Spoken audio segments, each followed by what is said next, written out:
cinta negeri itu bagian dari iman. Ya kan, mengajarkan kepada kita bagaimana kita jangan menjadi bangsa blogol. Setelah itu mereka terpilih, mereka bersekongkol, nyolong APBN, nyolong BBM, nyolong gas, jaksa agung jadi juru bicara dan menjadi LBH advokatnya Erick Thohir. Kita berpikir, menulis, berbicara. Kalau memang ternyata semua juga revolusi.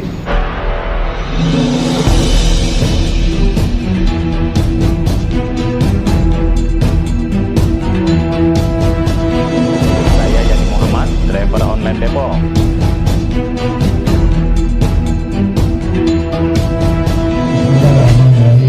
Assalamualaikum warahmatullahi wabarakatuh. Saya ingat ketika Pilpres 2019 itu Prabowo Subianto mencicil buku Ghost Flick. Ghost Flick itu yang di situ disebut bahwa 2030 Indonesia nggak ada. Ya kan? Nah, hari ini kita berkumpul di sini bahwa semua, apakah kalian setuju 2030 Indonesia sudah nggak ada? Setuju nggak? Setuju nggak? Nah, yang kencang setuju nggak? Nah, dari 2025 ke 2030 itu kan 5 tahun. Nah, ini kita bicara 5 tahun dulu ya. Suara 5 tahun ini adalah suara menentukan Indonesia itu ada atau tidak setelah 2030. Kira-kira sebulan yang lalu saya dihubungi oleh teman-teman dari Sumatera. Mereka meminta saya untuk merancang semacam kaukus begini tentang negara-negara. Nah, negara Sumatera. Sudah. Jadi ini kan apa, bahwa bara itu, api itu sedang berjalan. Saya bilang begini ke mereka. Dulu ketika teman-teman OPM menghubungi saya, bahkan mereka minta kalau abang siap bergabung sama kami, abang kami akan tunjuk pemimpin kami. OPM, Papua Merdeka. Iya. Saya bilang, bahkan mereka bahas sertifikat. Ini sertifikat, kami mau ganti sertifikat supaya menjadi modal untuk kami berjuang agar merdeka. Ini teman-teman Papua, ketemu di mana? Di Selanjut. Jadi saya kemudian mengatakan kepada teman-teman yang mengajak bikin federasi negara Sumatera dan teman-teman OPM, saya bilang begini, saya sangat cinta negeri. Agama saya mengajarkan kepada saya bahwa hubbul watan minal iman. Cinta negeri itu bagian dari iman. Dan negeri ini diperjuangkan oleh para syuhada kita dengan takbir Allahu Akbar. Berapa banyak korban, ya kan, nyawa dan sebagainya. Kalau kemudian saya ingin menjadi salah satu yang menggerakkan untuk terjadi separatisme, Sumatera Merdeka, kemudian juga Papua Merdeka, bahkan di zaman itu Aceh Merdeka juga menghubungi saya. Teman-teman Fratelli itu menghubungi saya. Sehingga ketika 98 waktu Pak Harto turun, saya malam itu keluar rumah, saya menelepon teman-teman, jangan sampai Aceh Merdeka, Papua Merdeka, Fratelli satu pun tidak boleh. Saya bilang haram hukumnya untuk angkat bendera menyatakan kemerdekaan. Kenapa? Kalau kalian menyatakan mereka pecah negeri ini. Kalau suasana politik sedang kacau balau waktu itu. Nah, oleh sebab itu diskusi hari ini pada Kampus Muda, saya inginkan Kampus Muda ini menyampaikan pesan kepada pemerintah Prabowo bahwa demokrasi itu jangan sampai tekan tadi. Gaya demokrasi yang mati, ya kan? Ya meskipun semua kita pakai hitam-hitam. Seolah-olah kita ini sedang berkabung.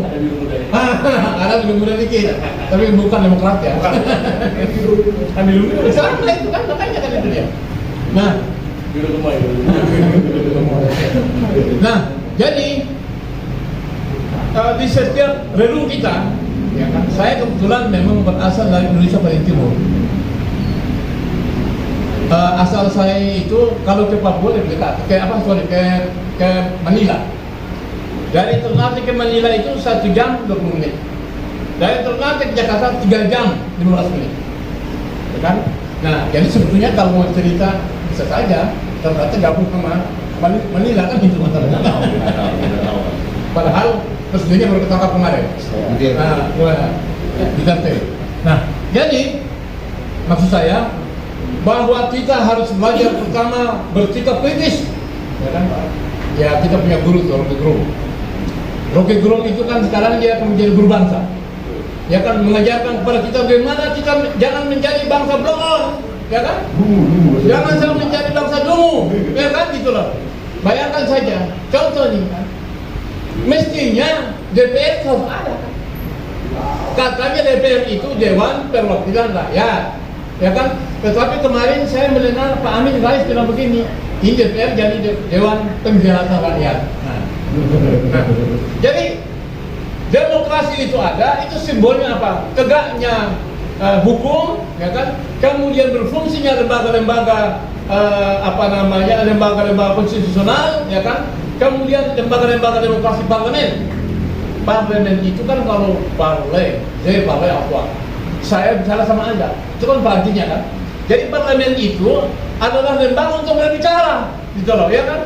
Kalau ada parlemen, nggak mungkin ada di sini. Saya yakin kalau DPR ada, karena apa? Kalian kan kemarin, bapak-bapak, ibu-ibu dan ada semua, kemarin kan ikut musuh apa enggak? Apa kalau semua nih? Kalian musuh apa enggak? Ada yang dipilih kan? Ya. Yang pilih Prabowo siapa? Angkat tangan. Yang pilih Anies siapa? Angkat tangan. Yang pilih Ganjar siapa? Angkat tangan. Kemudian kalian berpilih anggota DPD, DPR dan sebagainya. Kan kalian nyoblos. Tapi itu kan hanya prosedural. Kalian pilih mereka maling, mereka nyolong, main cewek, ya kan, narkotika dan sebagainya. Kalian kan nggak tahu. Tetapi kalian berbicara, itu ada menteri yang melihara judol, yang ada macam aja tuh. Nggak boleh dengar. Itu ada kementerian yang oplos BBM, ya kan? Apa itu? Pertama, dioplos jadi Pertalite. Pertama RON 90 menjadi 92. Bayangkan saja kerugian, itu kan uang kita. Itu ya saya beli BBM, saya bawa mobil beli BBM. Yang ada bawa motor, bawa mobil pasti beli BBM, ya kan? Pertalite dianggap pertama. Kerugian negara selama 5 tahun mencapai hampir 1.000 triliun, itu uang kita. Bayangkan aja. Kita yang milih mereka dengan gratis, kan kita nggak dibayar.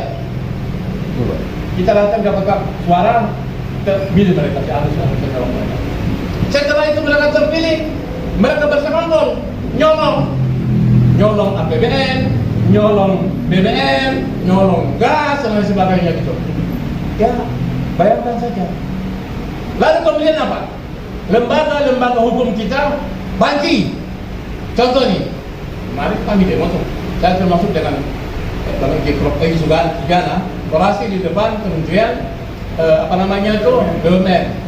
Kita bilang, ini kenapa Jaksa Agung kok ketemu dia setelah menangkap 9 pejabat Pertamina, lalu kemudian tiba-tiba datang Erick Thohir sebagai menteri, lalu pertemuan hampir 11 jam, Jaksa Agung keluar.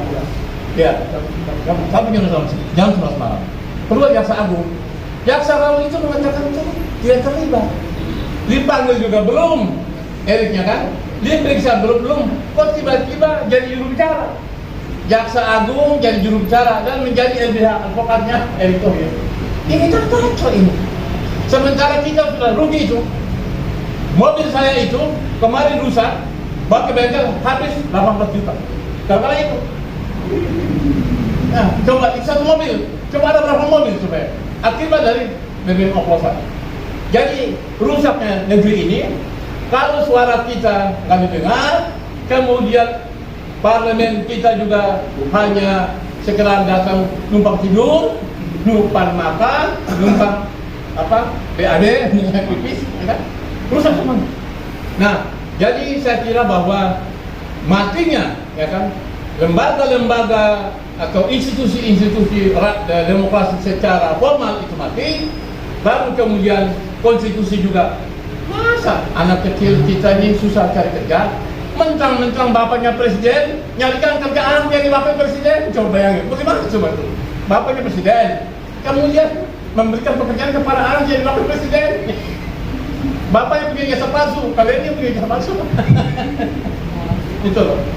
Anaknya SMP itu, bapak itu SMP jasanya sudah diteliti. Padahal syarat minimal jadi wakil presiden wakil itu SMA. Nah, oleh sebab itu saya mengapresiasi ya kan kampus muda ini, kita berpikir, menulis, berbicara. Kalau memang ternyata semua juga revolusi. Assalamualaikum warahmatullahi wabarakatuh.